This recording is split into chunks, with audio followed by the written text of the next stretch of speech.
Du bois énergie, ces populations de la communauté rurale de Bagadadi en trouvent en quantité suffisante dans ce massif forestier de Kandiator.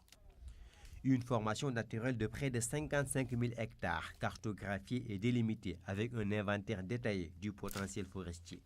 Un plan d'aménagement conçu par le projet qui répond à un objectif de production durable de charbon de bois et de bois de chauffe sans dégrader les écosystèmes. Ainsi, la forêt est subdivisée en blocs et chaque bloc est subdivisé en 8 parcelles. La première parcelle exploitée, on y revient avec une rotation de 8 ans, ce qui permet à la ressource d'avoir le temps de se reconstituer pour s'inscrire maintenant dans un cycle de gestion durable. Chaque année, un arrêté fixe les modalités d'organisation de la campagne d'exploitation de ce massif communautaire. Après délimitation, le service des eaux et forêts, conformément à sa mission, oriente ses exploitants locaux et les coopératives vers les parcelles autorisées à l'exploitation. On négocie avec les producteurs locaux pour voir la part de cette possibilité qu'ils peuvent exploiter. Et le reste de cette possibilité est contractualisé avec les exploitants externes. Une fois que ce travail de négociation est fait, il y a un travail maintenant d'organisation qui se fait au niveau des parcelles qui doivent exploiter. Chaque coopérative vient avec une fiche d'installation parce que chaque fiche indique le nombre de quintaux autorisés à la coopérative et la parcelle qu'il est orienté. Maintenant de cela, le comité intervillageois, le chef de brigade, l'animateur qui constitue une commission d'installation conduit la coopérative dans la parcelle où il est orienté. Grâce à la capacitation des populations bénéficiaires, les exploitants ont une maîtrise parfaite des techniques de coupe et des espèces à abattre. Pour les modes de coupe, si tu trouves 2 sujets sur place, tu dois couper combien? Si je trouve 2, j'ai le droit de couper un et laisser l'autre. Et si c'est 3? Si c'est 3, je coupe les 2 et laisse l'un. Et si c'est 4? Si c'est 4, je coupe les 2 et laisse les autres 2. Pour éviter des conflits sociaux dans cette formation forestière aménagée en 2009, le projet a participé à l'élaboration d'un code local de gestion. Ainsi, il a été mis en place un comité intervillageois de gestion forestière. Ce comité, composé d'hommes et de femmes, requiert une reconnaissance juridique et est régi par un statut et un règlement intérieur.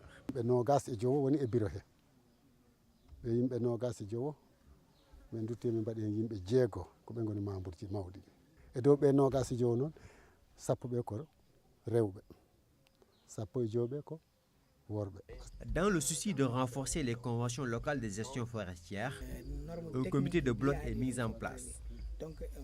Amadou Baldé est membre de ce comité. Qualité de surveillant, il effectue 2 fois dans la semaine une patrouille pour veiller au respect des normes d'exploitation de la forêt définies dans le plan d'aménagement.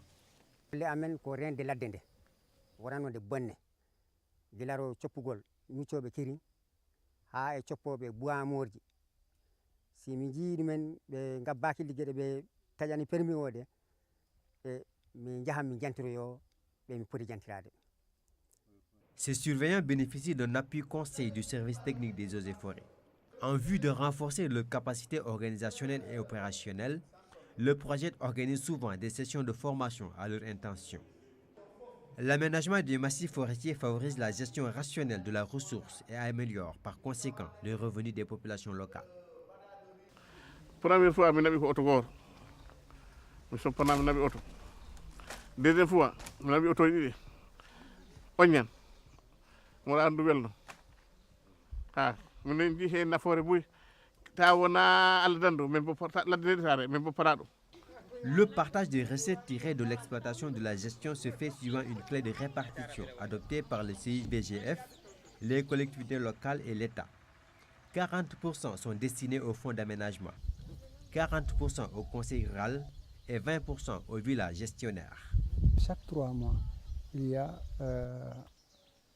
une forte somme qui est versée au niveau des caisses des 3 collectivités locales. Dans ma communauté rurale, j'ai pu réaliser 25 mini-forages, c'est-à-dire on demandait un apport de 150 000 par mini-forage. C'est avec cette somme que j'ai pu le faire. Cette année, nous avons subventionné la mutuelle de santé à hauteur de 2 millions. Au niveau de Djalambere, là-bas aussi, le PCR a pu construire des classes. Au niveau de Favakourou, il y a le PCR aussi qui a pu réaliser des puits. À travers ces aménagements, le projet, dans le cadre de la décentralisation enclenchée par les pouvoirs publics, cherche à consolider les arrangements locaux autour de ces formations forestières. C'est des formes simples de gestion qu'on est en train de promouvoir et qui permettent quand même de garantir une bonne gouvernance, par une réduction des comptes, de faire des renouvellements périodiques